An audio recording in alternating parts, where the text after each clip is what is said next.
mynews.studio. Imagine if, instead of getting a vaccine through a needle, you could just stick on a patch, almost like using a Band-Aid. Do you think that could reshape how we approach immunizations? That's a really clear picture. For reference, today's date is 2025-0802. For as long as most of us can remember, needles have been the standard for giving vaccines, but they've also caused some problems. Can you explain why that is? Sure. First, there's the fear of needles. People often underestimate it, but about 1 in 5 adults actually avoid vaccines because of that fear. Then there are practical issues, delivering billions of sterile syringes, concerns about accidental needle sticks, and the challenge of disposing of medical waste, especially in places where resources are stretched. So it's not just about access, it's also fear and the logistics around the needles themselves. What's being tried to address all this? There's a lot happening. Researchers are working on needle-free vaccine technologies. Some are developing patches with tiny projections. Others are exploring strips, similar to dental floss. And then there are systems using microjets that deliver vaccines without piercing the skin. The patch, for example, is applied to the skin.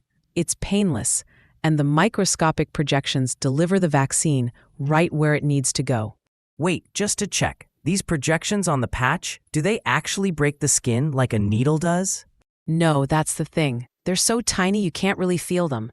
Some patches dissolve after use, which helps reduce medical waste.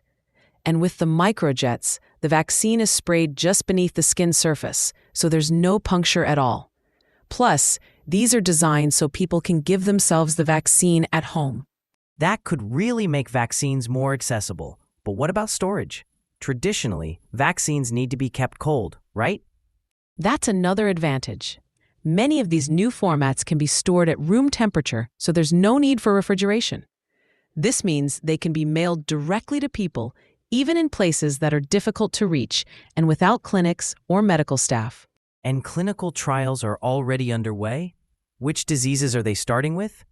Yes, early trials are looking at measles, influenza, and COVID-19. There's also research into hepatitis B, and some projects are even targeting therapeutic vaccines for cancer and HIV.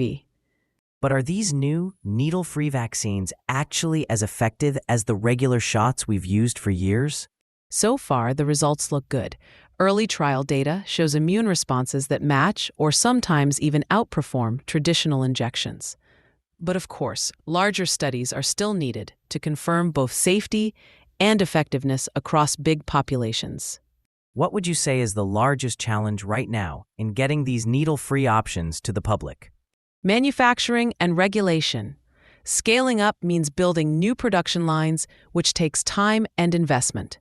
And regulators need to see that these new delivery methods meet the same strict standards as current vaccines, which isn't a quick process. Any sense of when we might actually see these in everyday use? If investment stays strong, experts suggest initial approvals could come in 3 to 5 years. But if funding slows, we might be looking at closer to 10 years. And will these vaccines make it to lower-income countries, or will they mostly show up in wealthier places first? That depends on how companies and global health organizations work together.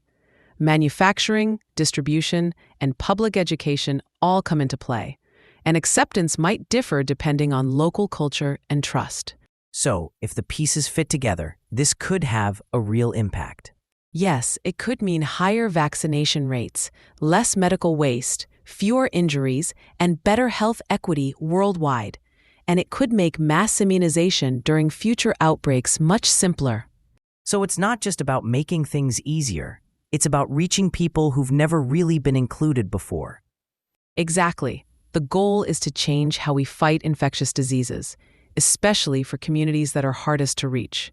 To sum up, needle-free vaccines are moving from the lab to clinical trials, with delivery methods like patches and microjets.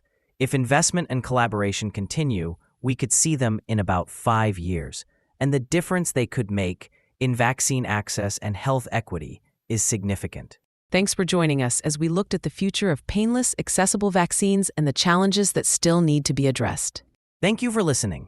This episode was brought to you by mynews.studio. You can try it now for free.